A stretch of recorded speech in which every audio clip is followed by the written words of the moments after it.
तो hello guys, आप लोग का स्वागत है मेरे न्यू एनिमे सीरीज में जिसका नाम है डैंडेडैन।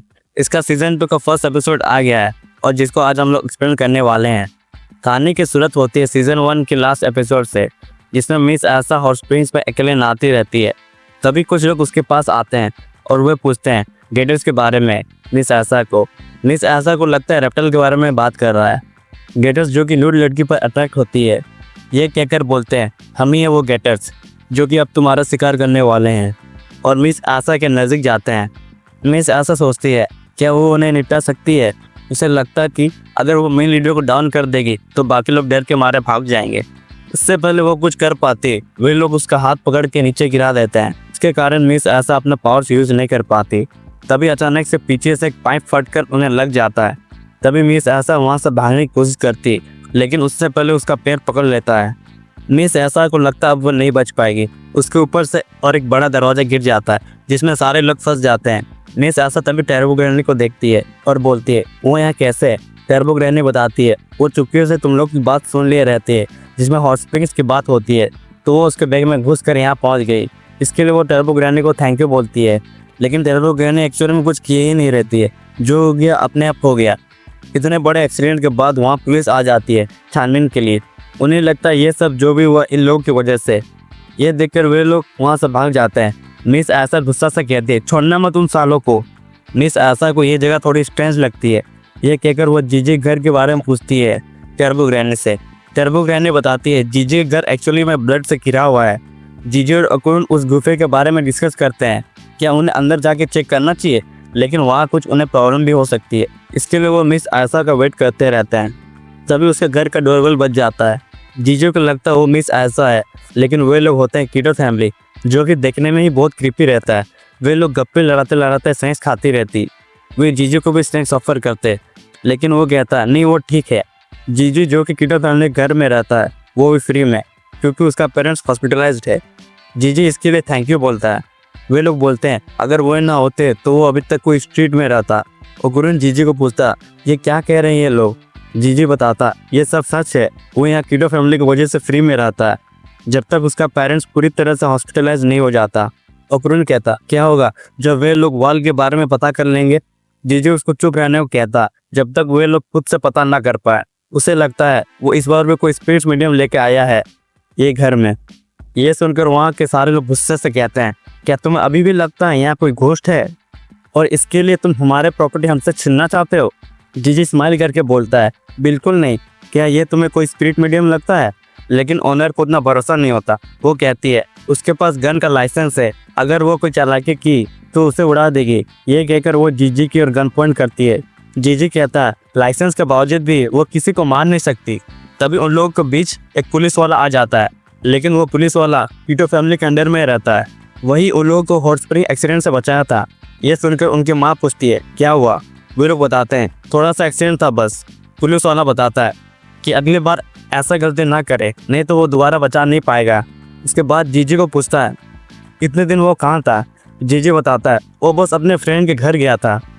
उसे लगता है जीजी उससे कुछ छुपा रहा है।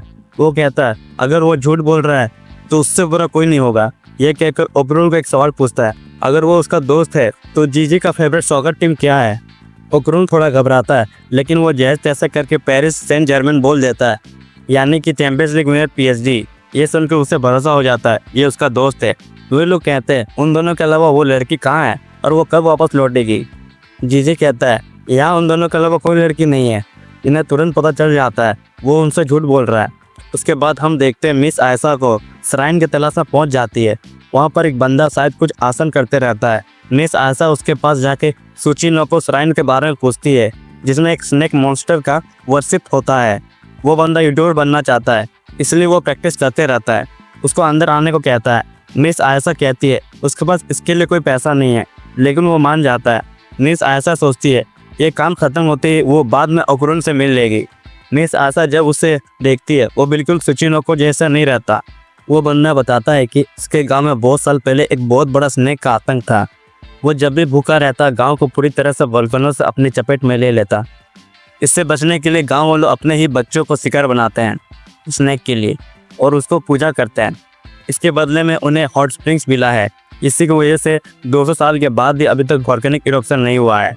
मिस आयशा उस स्नेक को देखती जिसको सारे गांव वाले पूछते हैं और इसी की वजह से ये एक टूरिस्ट प्लेस बन गया है।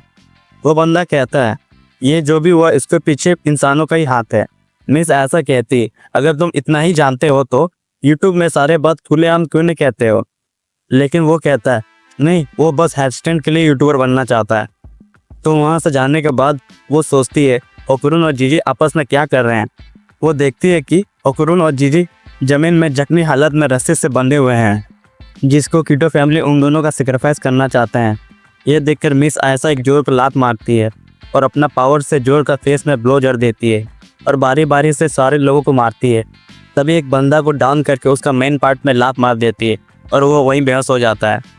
तभी कुछ लोग उसे मार के पकड़ लेते हैं और पूरी तरह से इसे होल्ड कर लेते हैं, जिसकी वजह से वो अपना पावर यूज़ नहीं कर पाती। और तभी उस बैटल में एंट्री होती है टर्बो ग्रैनी की। उसका हेडबट से वो गिर जाता है और थोड़ा रिलैक्स फील करती है। टर्बो ग्रैनी कहती है ये लोग कौन है। वे लोग मिस आयशा को काम डाउन होने को कहते हैं। मिस आयशा उन लोगों को ये घर से जाने को कहती है। तभी उसको जोर का लात पड़ती है जो कि उन लोगों का मॉम रहती है और मिस आयशा को लगातार हमला करती है। उसका फाइट देख के मिस आयशा को भरोसा नहीं होता। मिस आयशा उससे हैंड टू हैंड कॉम्बैट करती है, लेकिन वो इजीली मिस आयशा से लड़ के सीधा एक हेडबट देती है, जिसको खाने के बाद मिस आयशा दीवार में टकरा के एक रूम में घुस जाती है। मिस आयशा के पावर्स देख के वो लेडी थोड़ा शॉक हो जाती है, लेकिन जैसा करके भी वो मिस आयशा को बाहर जाने नहीं दे सकती, नहीं तो उनका फेस्टिवल बर्बाद हो जाएगा। कीटो फैमिली की वजह से टूरिस्ट यहाँ आते हैं ऑफरिंग्स की तलाश में और उन सबको सेक्रीफाइस करके ही 200 साल तक ये गांव अभी तक सही सलामत है। ये सुनकर मिस आयशा को भी खुद पर भरोसा नहीं होता।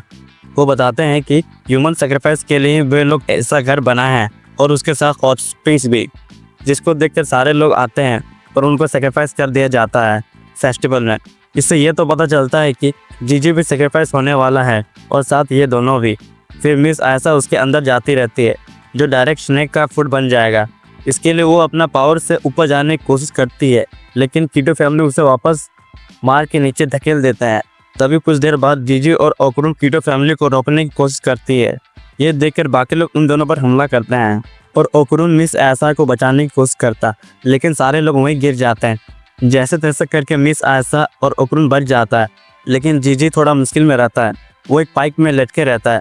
मिस आयशा उसे बचाने की कोशिश करती, लेकिन बचा नहीं पाती और जीजी गिर जाता है। और तभी हम देखते हैं एक जाइंट स्नेक को, जिसको कीटो फैमिली इतने सालों से ह्यूमंस का सेक्रीफाइस करती है। तभी वहाँ पहुँच जाती कीटो फैमिली और वे उन तीनों को खाने को कहते हैं। उसके सामने उसको वर्शिप करते हैं, लेकिन इतना मुजरा करने के बाद भी क्या फ़ायदा, वो उसने लोग ही खा लेता है। वहाँ से जान बचाने के लिए वो तीनों एक रूम में चल जाते हैं। जीजी कहता है उधर मत देखना। जब वो उन लोगों को देखता, दोनों अपना होश खो बैठते हैं और ओकुरुन अपना योकाई फॉर्म में आ जाता है।